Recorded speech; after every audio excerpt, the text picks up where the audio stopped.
Hey besties, get ready with me as I apply my makeup and I tell you a story of something that happened to me when I was younger that has remained an impactful event in my life. Obviously, as I'm doing this makeup, I'm not going to be telling you what the products are because I don't want to distract you from the story that I'm about to tell. To comprehend, you comprehend. Wait, let me do my brows first because I need the mirror for that.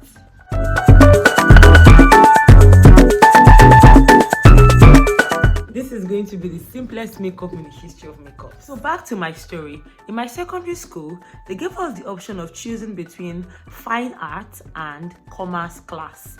So for fine art, you know all the drawing, painting, sculpting and all that, whilst commerce class is for the business people where they will teach you about entrepreneurship and stuff like that.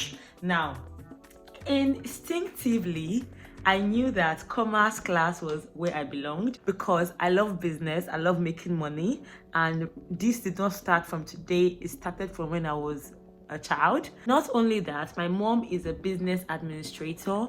My mom is very good when it comes to business. My mother can sell stone to you and you will pay. But guess what? All my friends were in fine art class. What's this one now? Stay in one place. You know I'm not a makeup artist. At least let the makeup look sensible.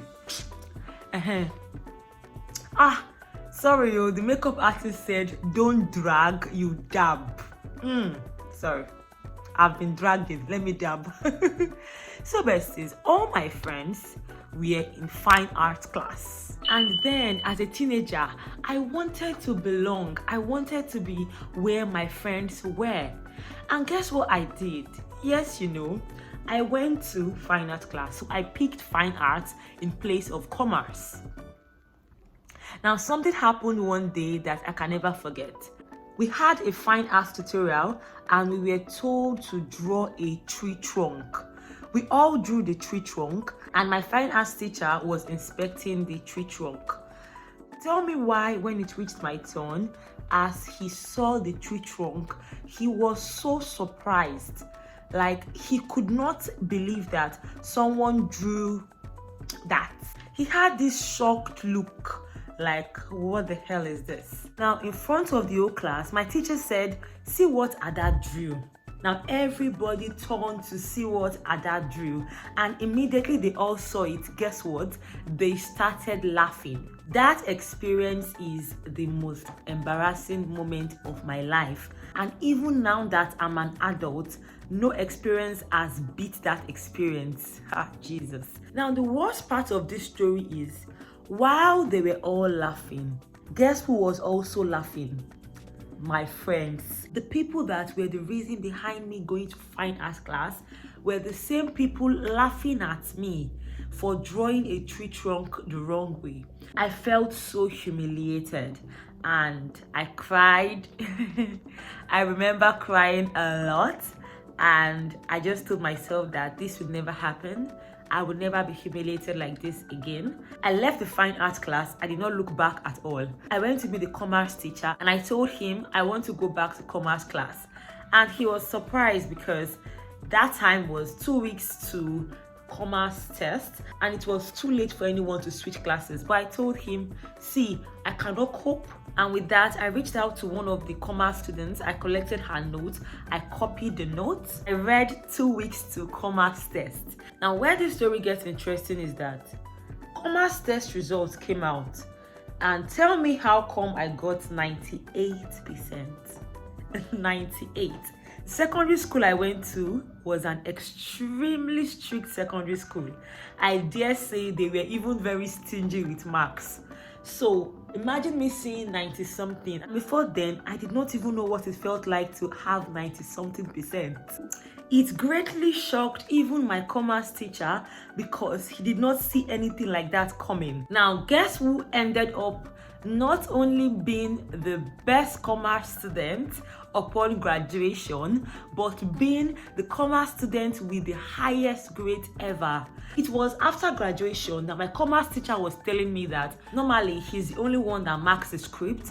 However, for my script, 3 teachers would mark it at the same time, and they would all come out with 90-something%. In fact, I can remember getting 98, 97, 96. I even got 100% in one test that required just objective. Now, what would have been my fate if I had followed my classmates, or let me call them my friends, in fine arts class, where I knew that I did not have the skill set for that? This story is forever etched in my memory. Whenever I want to make a choice, I think about myself. I don't look at what this person is doing, what that person is doing, because when push comes to shove, you would realize that you are alone. See people that love to copy. If their friend is doing something, they must do it. The grass always looks greener on the other side. It always looks greener until you jump into the other side and you realize that, see, the grass is truly greener where you water it. And this is a statement people make, but not many people truly apply it. Before you try to do what someone else is doing, ask yourself, do you even have the skill set for it? Because you can copy and try to attain a certain level. It only takes you so far. At the end of the day, when you are copying, especially people that just copy, you are limiting yourself, you are limiting your creativity. I was telling someone something, that copying is so low budget. It shows you do not respect yourself. It shows you do not even think that you are someone worth even having a brain. If I had stayed in fine arts class, I would not know how good I am in business. I would not build those skills. Now, this is different from when you're doing something or you want to do something, then you see someone doing that thing and you learn 1 or 2 things from the person. That's okay. And I said 1 or 2 things, not that you are imitating the person. You are, because at the end of the day, you will forever remain a photocopy of the person. Don't you have more worth than that? Jesus.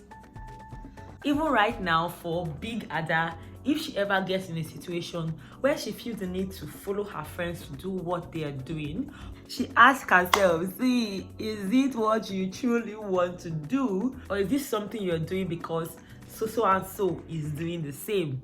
Anyway, besties, I am preparing for a one-on-one call with one of my besties. If you want a one-on-one call with me, click the link in the description box and let's talk. If you also love this style of video, hit the like button, and I'm going to see you besties in my next one. Until then, bye.